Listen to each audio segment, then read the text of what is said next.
Ya, tapi yang ibadah sekarang ini saya berikan judul, Tuhan harus bertahta di hati dan hidup kita.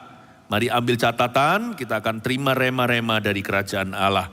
Kita baca terlebih dahulu Matius pasal yang ke-6, ayat 9 sampai 13. Kita baca bersama-sama doa Bapa kami, oke? Kita baca dengan keras tapi teratur. Dalam hitungan ketiga, 1, 2, 3. Karena itu berdoalah demikian bersama-sama. Bapa kami yang di sorga, dikuduskanlah namamu, datanglah kerajaanmu, jadilah kehendakmu, di bumi seperti di sorga. Berikanlah kami pada hari ini makanan kami yang secukupnya, dan ampunilah kami akan kesalahan kami, seperti kami juga mengampuni orang yang bersalah kepada kami. Dan janganlah membawa kami ke dalam pencobaan, tetapi lepaskanlah kami daripada yang jahat. Karena Engkaulah yang empunya kerajaan dan kuasa dan kemuliaan sampai selama-lamanya. Amin. Di dalam doa Bapa kami, ada satu dimensi yang mengajari kita untuk tunduk dan berserah. Bahwa Tuhan harus bertahta di hati dan di hidup kita. Kita nggak boleh asal berdoa. Doa itu ada efek sampingnya. Sebenarnya efek utama. Yaitu membuat orang yang berdoa itu tunduk kepada siapa dia doa. Makanya kita nggak boleh sembarang memberi iman kita kepada apapun juga. Apalagi berhala. Sebab kita akan menjadi seperti yang kita sembah. Selain itu, kita akan didominasi yang kita sembah. Kalau yang kita sembah itu salah, kesalahan akan masuk dalam hidup kita. Yang kalau kita sembah adalah benda alias mati ini, benda mati, kita pun akan mengalami kematian rohani jikalau bukan kekeringan saja.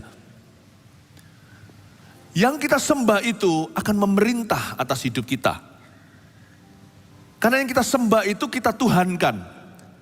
Sedangkan kita menjadi objeknya. Hati-hati loh ya. Saya tidak mau memberi penyembahan dan doa saya kepada siapa saja. Saya tidak mau berdoa sama manusia, baik manusia itu hidup atau sudah mati. Gak peduli dia seholi apapun atau sesuci apapun. Sebab manusia tidak patut menerima doa. Kita bisa berdoa bersama, berdoa untuk. Kita bisa berdoa untuk sesama, tapi kita gak boleh menerima doa. Saya berdoa kepada Pastor Philip, gak boleh. Saya berdoa bersama Pastor Philip. Bisa berdoa untuk Pastor Philip atau didoakan oleh Pastor Philip. Tidak boleh berdoa kepada. Saya kalau mati, saya juga tidak mau disembah dan didoain sama anak-anak saya. Karena saya adalah papanya. Saya bukan Allahnya. Saya nggak mau jadi orang lain kok. Saya puas jadi ayah mereka. Kenapa saya harus jadi Tuhan mereka? Doa itu sakral. Kepada siapa Anda berdoa, orang itu atau benda itu atau siapapun juga itu engkau tuhankan. Karena itu kalau kita berdoa doa Bapa kami, Bapa menjadi Tuhan kita. Dan Tuhan harus bertata di hati dan hidup kita. Bapa kami di dalam sorga. Ibadah 1 saya sudah jelaskan, intimacy namanya. Keintiman, kenapa Tuhan ingin dipanggil Bapa. Ibadah 2 saya jelaskan, dikuduskanlah namamu. Kenapa waktu kita doa kadang-kadang Tuhan koreksi sesuatu. Nah di ibadah sekarang ini, kalau kita doa Bapa kami, gak boleh hanya hafalan. Orang pertama yang diubahkan, bahkan bukan beban doa kita atau bahan doa kita, bahkan bukan permohonan. Yang pertama-tama mengalami dampak doanya sendiri yaitu orang itu yang mendoakannya. Bapa kami di dalam sorga, dikuduskan namamu, datanglah kerajaanmu, jadilah kehendakmu. Nah, saya fokus di ayat 10 untuk ibadah ini. Yaitu datanglah kerajaanmu, coba katakan datanglah kerajaanmu. Katakan jadilah kehendakmu di bumi seperti di sorga. Amin. Tuhan harus bertata di hati dan di hidup kita. Nah waktu kita doa Bapa kami, ada bagian datanglah kerajaan Tuhan. Berarti kita itu gak maha mengerti. Pertanyaannya waktu Yesus ajarkan pada murid-muridnya, kamu kalau doa begini ya, datanglah kerajaanmu Bapa. Nah pertanyaannya, apakah murid-murid itu tahu jelas bagaimana kerajaan Bapa akan datang? dalam hidup mereka. Ya kalau kedatangan Tuhan sih nggak usah teka-teki. Nanti suatu hari terjadi kita nggak tahu kapan. Nggak usah orang berkata di sini ada Mesias. Atau di situ ada Tuhan, nggak usah. Orang kan melihat Tuhan turun di awan-awan. Malaikat pun bersaksi kepada Rasul-Rasul Yesus Kristus. Waktu Tuhan Yesus naik ke sorga, dengan cara ini nanti dia akan kembali in the same fashion. He will return.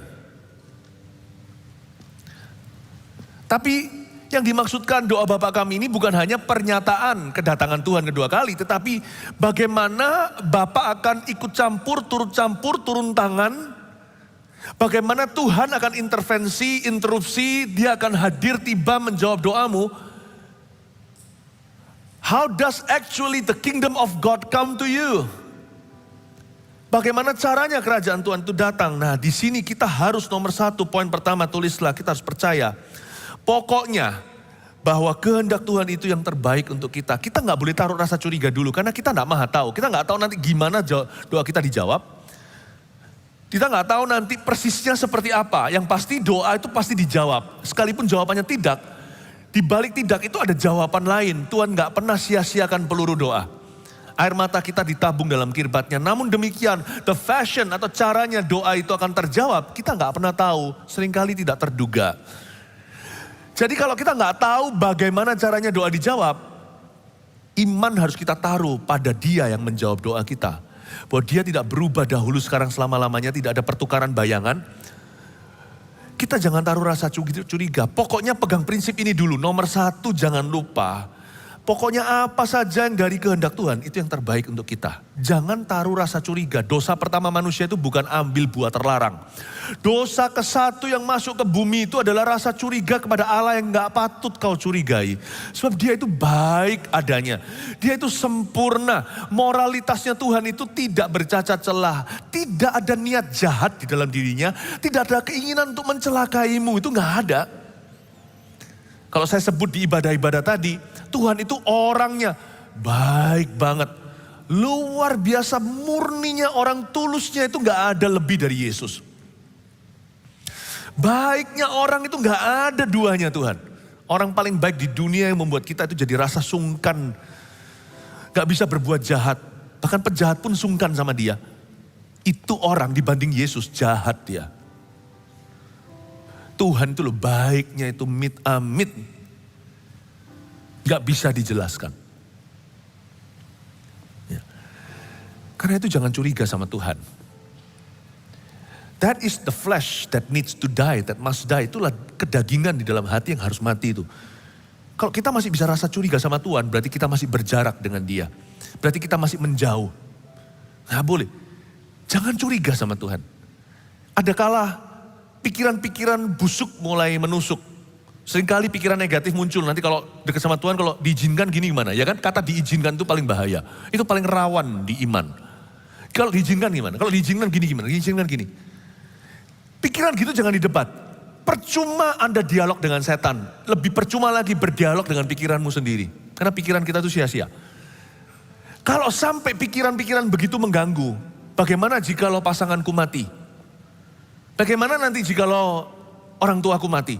Bagaimana jikalau itu gak usah dijawab sih. Sebab kalau kita menjawab akan ada pertanyaan berikut. Dan itu gak akan selesai-selesai.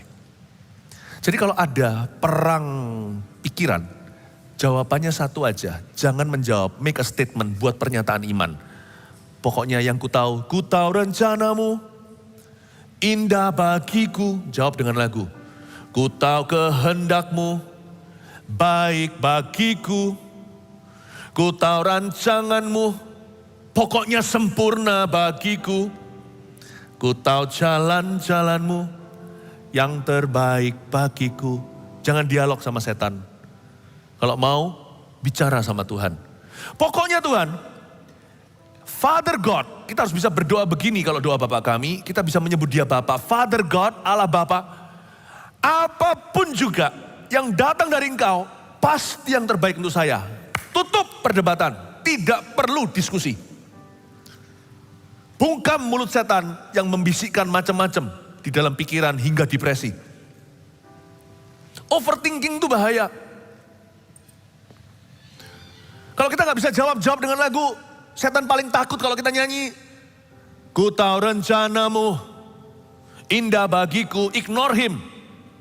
Abaikan si ular. Ku tahu kehendakmu baik bagiku. Ku tahu rancanganmu sempurna bagiku. Ku tahu jalan-jalanmu, tambahin. Pokoknya yang terbaik bagiku. Andai kata Adam atau Hawa menjawab begitu, gak jatuh dalam dosa. Dia gak ngajak bicara tuh si ular tua. Dia bilang pokoknya ku tahu rencanamu indah bagiku. Gak akan nafsu ambil buah terlarang itu. Karena dia tahu, if God says so, it is the best for me. Kalau Tuhan berkata begitu, itu yang terbaik untuk saya. Jadi saya gak usah rasa curiga, jikalau memang di dalam rencana Allah itu ada ujian iman. Kalau Tuhan izinkan, saya gak curiga, pasti ada kebaikan. Saya gak perlu mengerti sekarang, makanya orang benar hidup dari iman. Asal bukan karena salah saya loh ya, saya digebukin satu kampung karena saya curi ayam, yaitu salahku. Ya kan? Keluarga saya hancur karena perzinahan atau perselingkuhan, itu salah Anda, salah kita. Tapi kalau kita sudah semaksimalnya, sebisanya, senurani-nurani sekali mengikut Yesus dengan segenap hati, lalu tiba-tiba ada sesuatu yang sifatnya tidak kita inginkan terjadi, kita belum mengerti statement ini akan membantumu. Kita harus percaya dulu bahwa kehendak Tuhan itu yang selalu terbaik untuk kita. Kalau Tuhan izinkan, saya tidak paham, tapi saya taruh percaya, ku tahu rencanamu indah bagiku. Father God, everything that comes from you must be the best for me. Bapa di sorga, apapun yang dari engkau, pasti terbaik untuk diriku. Enak loh hidup gitu, itu gak overthinking. Gak usah dipikirin. Kalau setan datang membisikin, bilang aja emangnya gue pikirin. Gak usah sedikit-dikit dipikirin, nanti kalau aku tua tanpa anak gimana? Sudah 7 tahun setengah tidak punya keturunan. Bentar lagi kita anniversary tahun yang ke-8. Kalau aku jomblo seumur hidup bagaimana? Asal bukan salahku ya kan. Kalau salahku maka aku akan merasa guilty. Saya akan tertuduh. Bukankah hidupku itu di tangan Tuhan? Bukankah saya sudah serahkan? Bukankah waktu saya lahir baru masuk ke kolam baptisan? Atau mungkin di sungai dan kolam?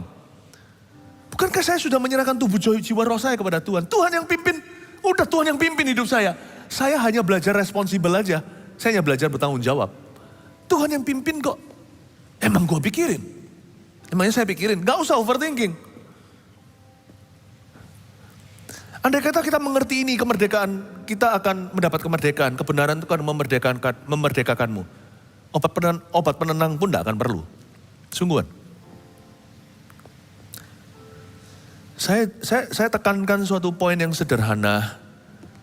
Kalau kita berdoa doa Bapa kami, datanglah kerajaanmu. Percayalah yang datang dari kerajaan Tuhan itu yang terbaik untuk kita. Yang penting kita hidup sebagai anak-anak kerajaannya. Jadilah kehendakmu. Enak kan? Di bumi, di hidupku, seperti di sorga. Memang Tuhan harus bertata di hati dan hidup kita. Agar supaya dia bertata, jangan digoyang-goyang terus. Tahta yang Anda dan saya berikan itu gak perlu tahta yang kaku, tapi juga jangan kursi goyang. Masa Tuhan duduk di situ digoyang-goyang melulu, dikit-dikit kecewa sama Tuhan, dikit-dikit curiga, dikit-dikit merasa Tuhan jahat, dikit-dikit merasa Tuhan cuek sama saya. Jangan digoyang terus. Tugas kita itu memuliakan Tuhan, bukan buat dia mabuk. Jangan digoyang-goyang tahtanya Tuhan. It's there, it's fixed. Saya buat fix deh. Saya buat pasti. Aku taruh percaya pokoknya apapun yang datang dari Bapa itu yang terbaik untuk saya. Amin. Takut gak nanti sesuatu yang buruk terjadi? Gak usah takut-takutan, khawatiran, gak usah gituan. Hidup itu sudah ada pencobaannya. Bahkan tiap hari ada bagian dan porsi. Makanya ada pepatah, kesusahan sehari untuk sehari. Daripada saya ketakutan, mikirin terus, akhirnya toh tetap ada kesulitan. Mendingan saya relax dan kesulitan datang, Tuhan buat saya ready. Kalau saya punya iman pada Tuhan bahwa semua yang terjadi di hidup saya itu, selama saya itu hidup di dalam Kristus, tidak usah sempurna. Selama saya itu mau dikoreksi sama Tuhan, tenanglah, Allah bekerja sama, Roma 8 katakan. Dalam segala perkara baik yang baik maupun yang kelihatannya buruk untuk mendatangkan kebaikan untuk kita. You've got no other God, you've only got a good God. Kita tidak punya Allah yang lain, Allah kita hanya satu, Allah yang baik itu. Sayang ya jadi orang Kristen tapi kepikiran. Itu sama seperti jadi microwave tapi nggak bisa memanasi apa-apa. Itu sama dengan menjadi matahari nggak bisa bersinar. Kalau kita itu jadi orang Kristen tapi terus kepikiran, sayang sekali. Karena orang Kristen itu supposedly orang yang paling happy di dunia ini.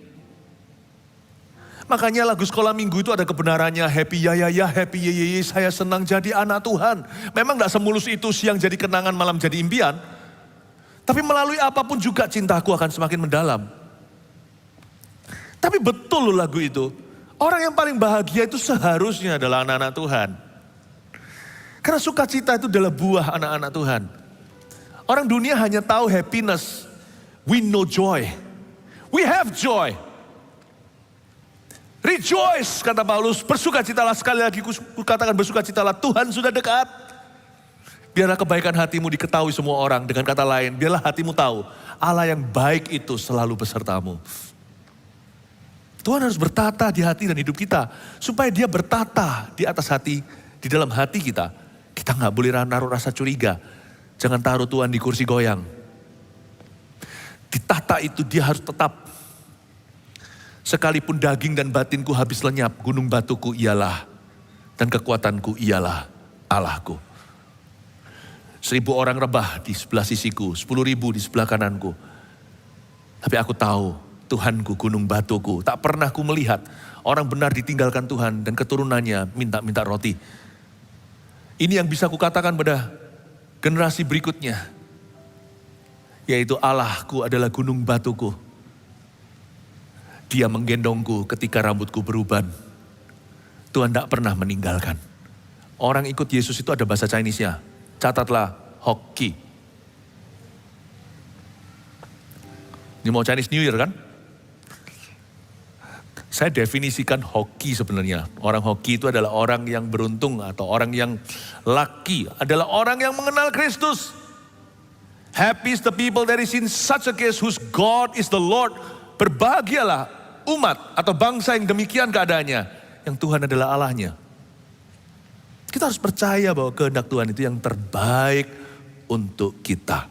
Jangan ditawar, ini no negosiasi, no refund policy. Ada hal-hal tertentu yang harus mutlak di hidup kita, karena hidup ini penuh dengan abu-abu. Nah kalau fondasi kita aja masih goyang, bahaya tuh gedung. Makanya fondasi gedung itu harus kuat. Karena nanti entah apa, entah ada gempa, ya kan? Nanti skala berapa, entah ada banjir, ada ini, ada itu, ada angin besar seperti berapa hari lalu di Surabaya ada hujan angin waktu kita adakan saat teduh onsite di sini. Angin. Atas itu nggak menentu, bawah itu harus kokoh. Fondasi kita harus absolut, jangan curiga sama Tuhan. Itu dosa primitif sekali yang harus ditinggalkan. Jangan ikuti jejak Adam dan Hawa. Never curiga dengan Tuhan. Never curiga. Manusia itu salah kaprah. Mereka curiga kepada yang tidak patut dicurigai. Karena sudah membuktikan. Tapi mereka bisa percaya. Cepat sekali tuh orang percaya hingga ditipu uangnya sama orang lain. Aneh ya. Kita itu loh, sistem iman kita itu kacau. Sistem belief kita atau sistem believing. Pada orang yang harusnya kita taruh curiga, kita percaya gitu aja. Tapi kepada Allah sekalipun gak kelihatan yang tak patut dicurigai. Karena dia sudah memberikan segala-galanya, Roma 8 katakan. Kalau putranya yang tunggal aja dikasih ke kita, masa dia itu pelit sama kita sih? Jadi kalau dia ulur itu, seperti berapa lama yang lalu waktu di saat teduh saya pernah khotbahkan, sebuah renungan. Di saat teduh bukan ya? Oh bukan, di Surabaya Selatan. Ada sih di uploadan. Ketika Yesus seolah tidak menjawabmu. Itu Berarti dia menguji iman kita, bukan karena Tuhan itu gak ada jawaban atau Tuhan tidak bisa menolong kita. Kalau seolah-olah Tuhan tidak tolong kita, itu bukan karena Tuhan tidak mampu membantu atau menolongmu. Janganlah terburu-buru, waktumu bukan waktu Tuhan bukan waktu kita. Semua indah pada waktunya. Kita harus percaya dulu bahwa kehendak Tuhan itu selalu baik untuk kita. Katakan kehendak Tuhan selalu baik untuk saya. Coba katakan rekan kirinya, kehendak Tuhan selalu baik untuk Anda. Puji Tuhan, praise the Lord. Ya, berikan tepuk tangan untuk Tuhan Yesus. Yang kedua, selain kita harus percaya kan, belief system kita harus tunduk ya. Ini di sini ujian kita, ini banyak testing kita. Datanglah kerajaanmu. Nah, kalau kerajaan datang itu biasa terjadi clash dengan dengan prioritas kita, clash dengan pengalaman kita, clash dengan pemahaman hikmat hemat kita, clash dengan pengertian sendiri. Makanya kalau percaya Tuhan itu percaya Tuhan sungguh-sungguh, jangan bersandar pada pengertian sendiri. Percayalah kepada Tuhan dengan segenap hatimu dan jangan bersandar kepada pengertianmu sendiri. Kita harus tunduk, tulis nomor 2, pada rencana Tuhan yang lebih tinggi dari rencana kita. Belajar tunduk, belajar submit, nggak hanya believe atau trust, submit. Belajar tunduk. Datanglah kerajaanmu, berarti siapa rajanya? Ayo, Tuhan. Datanglah kerajaanmu itu, doa Bapa kami mengajarkan kita submission, holy submission. Kita diajari itu submit. Nah itu susah, karena kita semua adalah keledai liar pada mulanya. To submit to Christ, to the leadership of the Holy Spirit, and to the truth of the Word of God. Untuk tunduk kepada Kristus, kepada tuntunan Roh Kudus, dan kepada kebenaran firman Allah. Belajar submit. Orang Kristen yang masih bisa bilang, iya begini kata Alkitab, tapi susah Pak. Nah itu berarti orang Kristen yang masih negosiasi dan tawar-menawar. Loh tapi kan gak apa-apa Pastor Philip, kan dia itu kan lagi jujur ngomong gitu. Saya ngerti. Saya juga jujur, tapi bahasa saya beda. Bukan, ya Alkitab bilang gini tapi sulit dilakukan. Saya begini. Apa yang Alkitab katakan memang sulit dilakukan, kalau saya ngomongnya begini. Tapi lebih sulit lagi kalau saya tidak melakukan itu. Nanti hidup saya akan susah. Tuhan, Bapa kami di sorga, datanglah kerajaanmu, jadilah kehendakmu. Di bumi seperti di sorga. Beriku kekuatan untuk bisa tunduk padamu di area ini. Bahasanya beda. Bahasanya beda. Nah, doa Bapa kami mengajarkan kepada kita lebih dari sekedar sebuah doa, tetapi memperkenalkan kita pribadinya. Dan bagaimana kita bisa berhubungan level sama Tuhan. Bukan hanya kita harus percaya pada kehendaknya, bahwa kehendaknya yang terbaik. Tapi kita harus tunduk pada rencananya. Rencananya. Nah tunduk pada rencana Tuhan itu tidak selalu dalam bentuk sebuah kelakuan atau perbuatan. Dimulai dengan sebuah attitude atau sikap hati. Dan sikap itu adalah iman. Makanya di Yeremia 29 ayat 11 munculkan aja di depan sini, gak usah dibuka. Ada firman seperti ini. Karena aku tahu, sebab aku ini mengetahui rancangan-rancangan apa yang ada padaku mengenai kamu. Demikianlah firman Tuhan, yaitu rancangan damai sejahtera dan bukan rancangan kecelakaan. Untuk memberikan kepadamu hari depan yang penuh pengharapan. Ditahan. Ayat ini untuk orang yang lagi baik-baik, ditanya, how are you? I'm fine, thank you. Sweet, kedengaran manis di telinga. Tapi orang yang mengalami sesuatu yang buruk dalam hidupnya, ayat ini akan jadi struggle. Akan menjadi pergumulan mereka untuk percaya. Masa? Buktinya loh aku celaka. Tapi di sini dikatakan sebab aku ini mengetahui rancangan apa yang ada pada Tuhan mengenai saya. Demikian firman Tuhan, rancangan damai sejahtera bukan rancangan kecelakaan. Untuk memberikan kepadaku hari depan yang penuh pengharapan. Bisakah saya damai dengan keadaan yang saya hadapi sekarang? Rancangan damai sejahtera itu in the now atau sekarang, bukan rancangan kecelakaan. Untuk memberikan kepadamu hari depan yang penuh harapan ini adalah future tense atau kalimat masa depan. Coba bayangkan, bedakan. Tidak apa-apa, ini matikan dulu. Dalam bahasa Inggris kan ada past tense, future tense. Do, did, done. I do this. Yesterday I did this. Oh, I have done this. Bahasa Inggris kan ada future tense atau kata masa depan. Contohnya apalagi? Eat. Would you like to eat this? Maukah Anda makan ini? Kan belum terjadi. Makan. Kalau kemarin saya makan durian, I ate a durian yesterday. Kalau sudah terjadi, ya, I have eaten your durian, I'm sorry. Aku udah makan duriannya, sorry ya honey. Gak tak sisai. Ya, ini tadi itu ada dua macam bahasa. Satu bahasa now. Rancanganku rancangan damai sejahtera. Seolah-olah Tuhan tanya, kondisimu sekarang nih loh. Kalau fine-fine saja gak apa-apa, oke-oke aja sih. Damai sejahtera, amin, gampang. Tapi kalau kita ngalami susah, bisakah kita damai dengan sebuah pengetahuan Allah punya rancangan baik melalui ini? Susah loh itu. Biasanya kita kalau kasih ayat gini pada orang baik-baik, mereka terima dan welcome. Tapi kepada orang susah, bisa dibentak kita. Gak percaya, Tuhan bohong. Dan Tuhan suruh kita tunduk waktu kita tunduk pada kebenaran firman, bukan pada perasaan. Bahkan perasaan kita menentang pun kita harus tunduk pada firman. Dan kita harus belajar tunduk bahwa rencana Tuhan sekalipun kita nggak ngerti sekarang, tetap lebih tinggi dari rencana kita. Kalau kita sekarang nggak bisa damai sejahtera, airportnya nggak ada, gimana terbang saudara?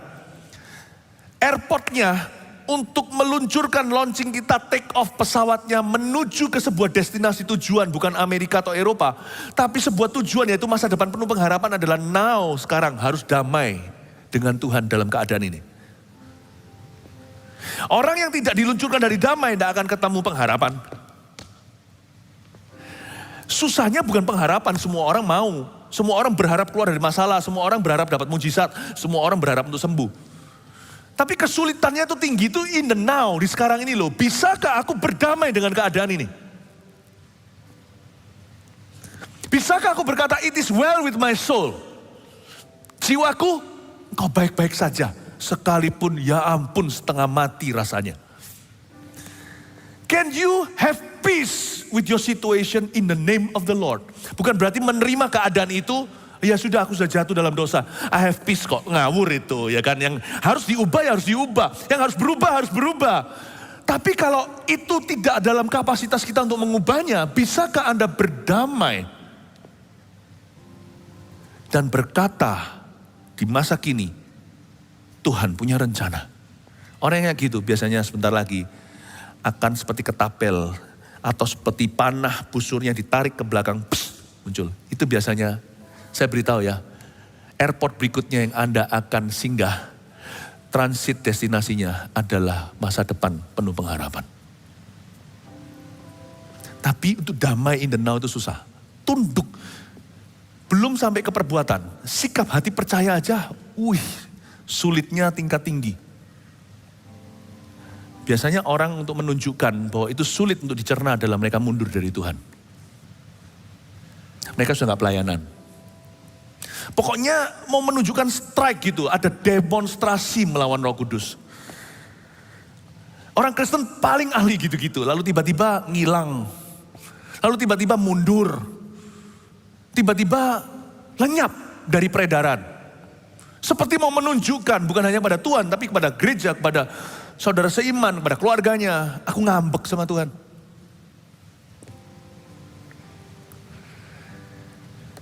Datanglah kerajaanmu itu not as easy as it is said. Tidak semudah itu diucapkan. Datanglah kerajaanmu itu submit to the kingdom. Tunduk pada kerajaan Allah. Jadilah kehendakmu di bumi seperti di sorga. Sebelum kejadian beneran, dimulai dulu dengan perang batin. Sampai kita berkuasa berkata, ya sudah Tuhan, jadilah kehendakmu. Ayo tuntun aku dari sini. Wow. Yesaya 55 ayat 8 sampai 9 muncul kan. Tunduk kepada rencana Tuhan lebih tinggi daripada rencana kita. 55 ayat 8, sebab rancanganku bukanlah rancanganmu. Dan jalanmu bukanlah jalanku, demikianlah firman Tuhan ayat 9. Seperti tingginya langit dari bumi, demikianlah tingginya jalanku dari jalanmu dan rancanganku dari rancanganmu. Ingat 153 ikan. Cerita ini klasik sekali, tapi coba saya jelaskan. Apa maksudnya tunduk pada rencana Tuhan? Untuk kita sekarang percaya Yesus itu lebih gampang daripada Petrus. Karena Petrus lihat Yesus secara manusia. Petrus lihat Tuhan Yesus lelah. Gak gampang loh. Percaya Yesus itu gampang-gampang susah. Bagi kita itu plus minus ya. Orang yang kadang-kadang kita mengandai-andai. Andai kata dulu ya. Aku tuh bersama dengan rombongan Yesus di kitab Injil. Aku lahir 2000 tahun yang lalu. Kan lebih gampang percaya Tuhan. Gak tentu. Gak tentu, sungguhan. Ada tantangannya sendiri. Misalnya Yesus ditangkap. Anda gak lari gitu? Jangankan ditangkap. Seorang yang kena jerat hukum aja. Supaya Anda jangan kena, bisnisnya Anda bisa hengkang kok. Dan mengamankan diri ini. Yesus dimusuhi satu jagat raya. Mau disalibkan sebelum zamannya pri kemanusiaan. Pasti kita mengalami kesulitan tersendiri. Yang tidak relevan hari ini. Makanya itu murid-murid lari, salah satu murid itu lari telanjang loh. Karena ditangkap itu dia pergi dengan naked, dia lari. Tapi sekarang kan beda tantangannya. Mana lebih susah? Tantangan ikut Yesus dulu dengan sekarang sama-sama ada susahnya. Sama-sama. Ya. Nah, sekarang itu untuk percaya Tuhan lebih susah, Pastor Philip.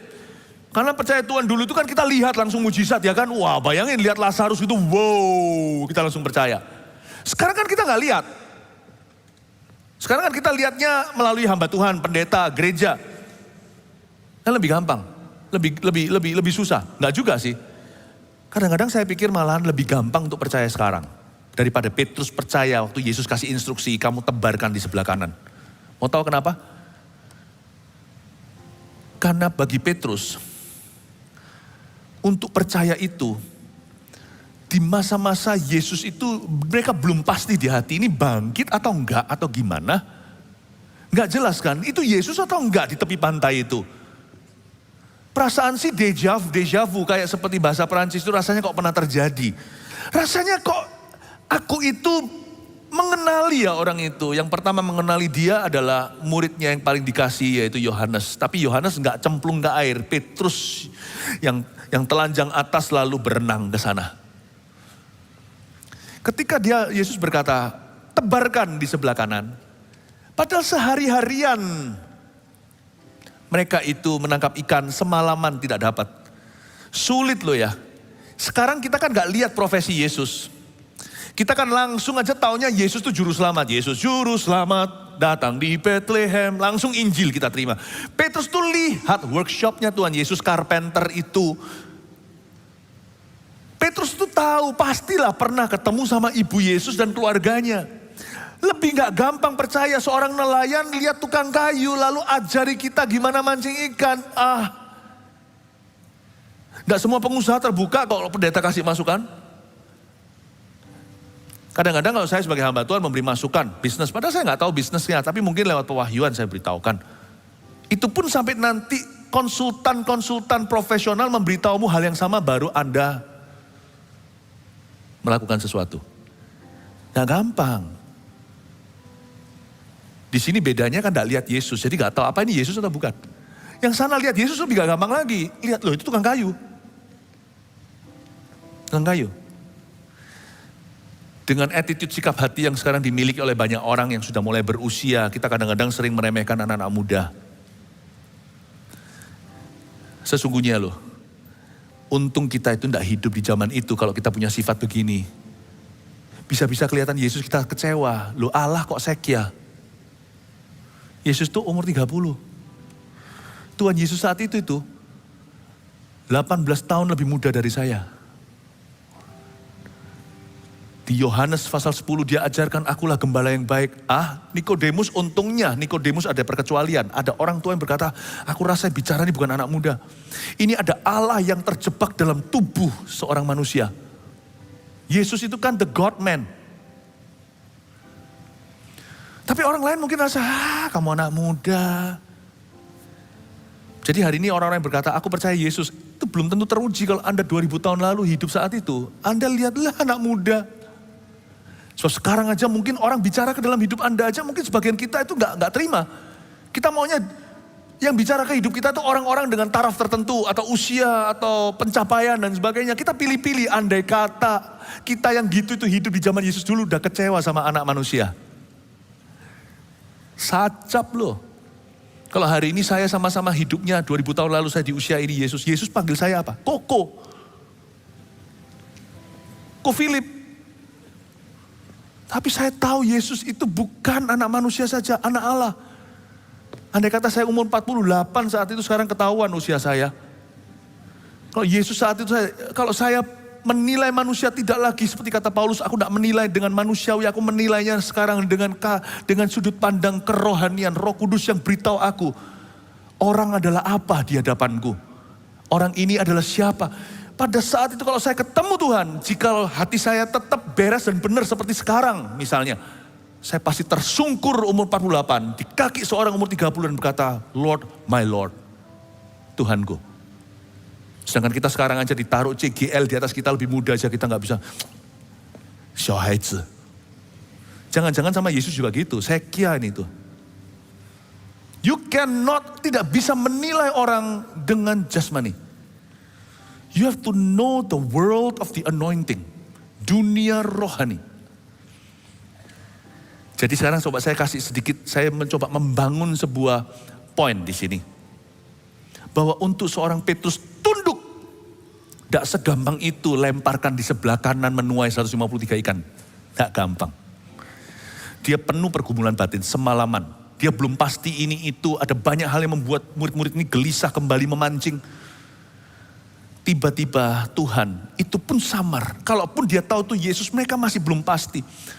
Apa Yesus ini? Ada banyak rasa percaya mereka itu digoyang. Lalu Tuhan berkata, kamu mau pakai caramu atau mau pakai caraku? Kalau caraku, cara tukang kayu, tebarkan di sebelah kanan. Semalaman gua gak dapat ikan. Tebarkan. Ditebarkan di sebelah kanan. Dengan tangan kidalnya yang bukan menjadi tangan utama atau tangan kekuatan. Segala sesuatu itu kelemahan di sisi mereka. Tuhan bilang sama dia, kamu percaya saja.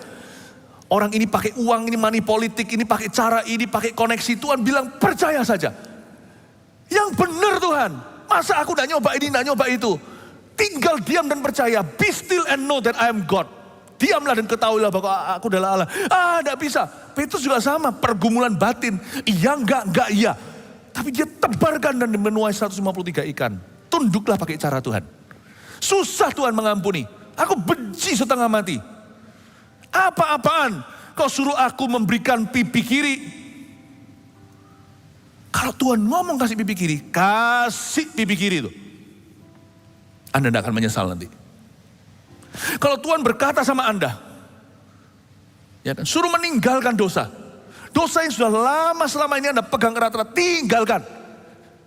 Anda tidak akan pernah menyesali pahalanya. Kalau Tuhan mengajarkan sesuatu yang sesuai firman, tapi itu sulit untuk Anda lakukan, tapi itu adalah sebuah hikmat. Anda tahu itu Alkitabiah apalagi, dan Anda rasa Roh Kudus berbicara, do it, lakukan. And you will see glory. Anda akan melihat kemuliaan.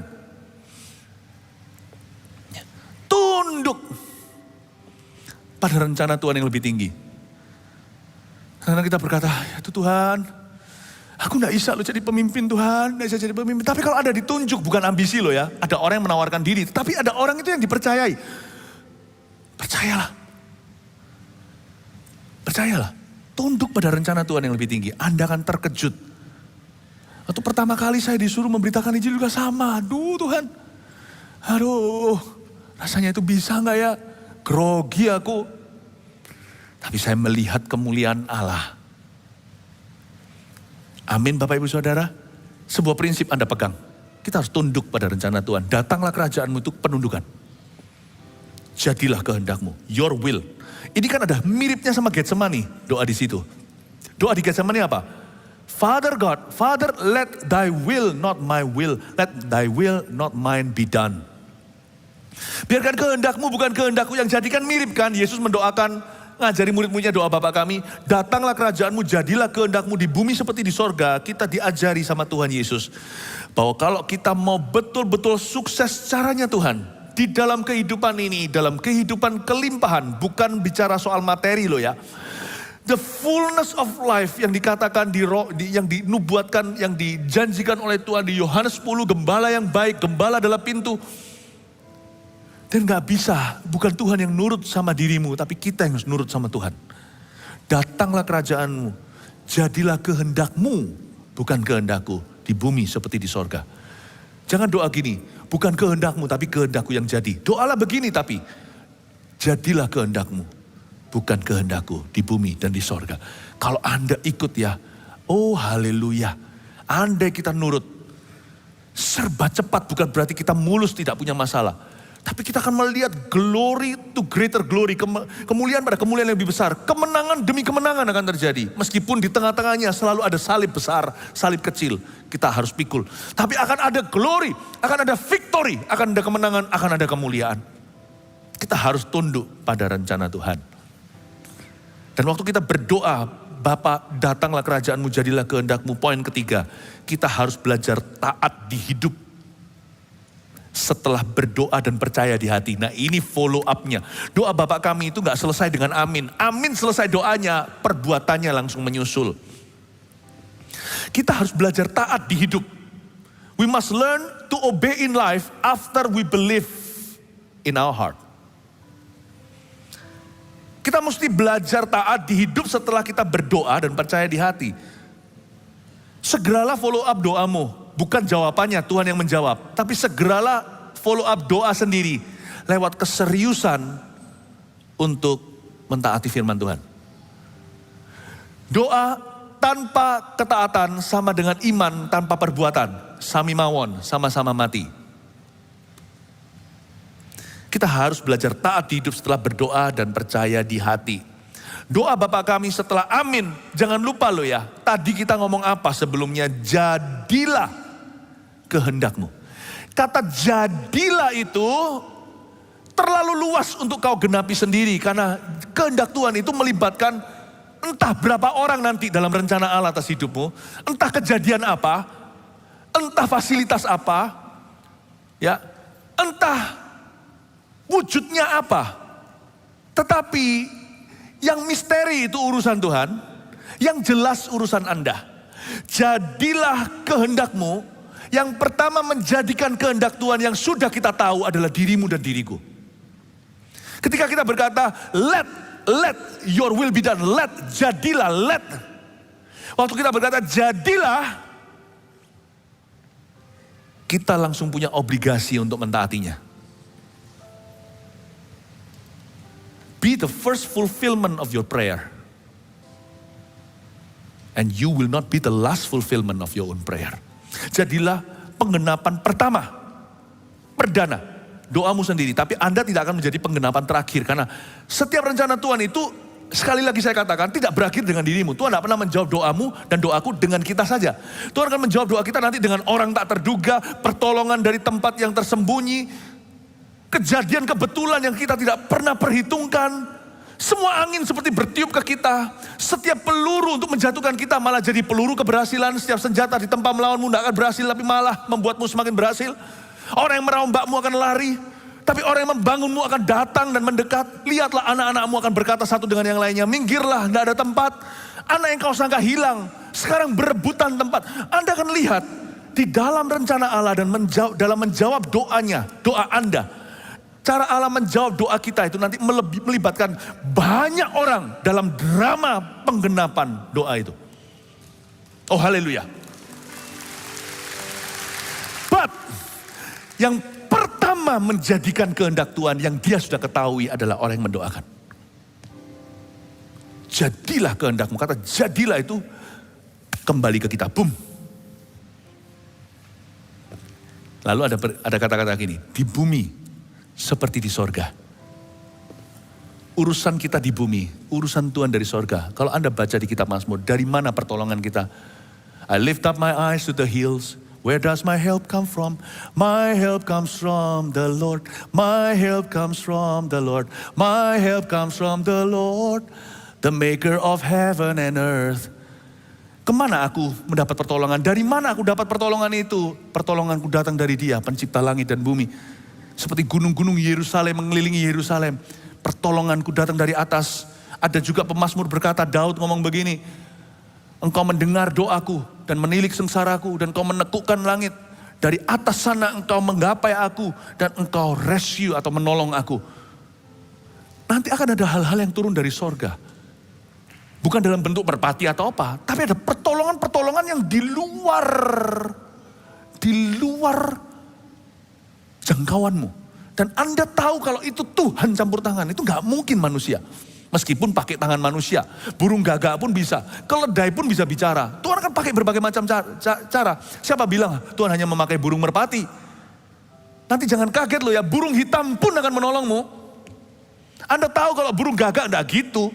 Ini pasti disuruh sama the maker of heaven and earth, pasti disuruh sama penciptanya. Langit milik Tuhan, sorga milik Tuhan. Apa yang kau ikat di bumi akan terikat di sorga, yang kau lepaskan di bumi akan terlepas di sorga. Harus ada kongsi kerjasama. Langit, sorga milik Allah, bumi urusan Anda. Jadilah kehendakmu di bumi. The word must become flesh. Firman harus menjadi daging. Dan firman yang mendarah daging, itu adalah urusan kita. Lakukan pertama, waktu Anda keluar dari ruang doa Anda atau keluar dari gereja adalah ketaatan. Keluar dari gereja, jangan berantem di parkiran. Ingat ya, tiap kali kita berkata amin sebuah doa, remember this, your first step matters. Langkah pertamamu itu akan menentukan. Baik itu dari gereja, baik itu dari CG kelompok kecil, cell group, connect group, baik itu di dalam doa Anda saat teduh. Langkah ke satu Anda itulah perasan pertama susu dan madu. Saya kalau suka minum susu ya saya kangen sama susu di Israel. Saya suka sekali susu coklat. Ya, kopi saya nggak minum kopi sekarang supaya tahu. Kopi saya itu susu, bukan kopi susu. Susu bener kayak anak kecil memang. Kadang-kadang diketawain sama beberapa orang. Ih kok Philip minum milk. Tapi perasan pertama, waduh. Di Israel itu enak sekali. Sisanya diekspor kali. Di Hokkaido juga sama waktu saya pelayanan di Jepang. Wah. Yang pertama itu yang gurih. First step after you pray. Your first obedience will set the day. Langkah ke-1 setelah Anda doa amin itu langkah pertama dalam ketaatan itu yang akan menentukan warna seharian. Makanya setelah saat teduh jangan langsung keluar, langsung marahi pembantu. Nggak boleh. Saya setelah saat teduh pribadi, saya keluar biasanya kalau ketemu istri saya rangkul, saya peluk, saya cium. Anak-anak saya. Your first step. Jadilah kehendakmu di bumi. Langsung membumi. Dari doa langsung membumi. Membumi dalam ketaatan. Kita harus belajar taat di hidup ini setelah kita berdoa dan percaya di dalam hati. Amin, amin. 3 poin sederhana kita pelajari dari doa Bapak kami. Nanti masih ada 2 kali ibadah. Ikuti ya. Kejar semua ketinggalan. 1, Tuhan harus bertata di hati dan hidup kita. Datanglah kerajaanmu, jadilah kehendakmu. 1, apa? Kita harus percaya bahwa kehendak Tuhan itu yang terbaik untuk kita. 2, kita harus tunduk pada rencana Tuhan yang lebih tinggi dari rencana kita. 3, kita harus belajar taat di hidup setelah berdoa dan percaya di hati. Haleluya. Berikan tepuk tangan untuk Tuhan. Lai. Mari kita bangkit berdiri bersama-sama.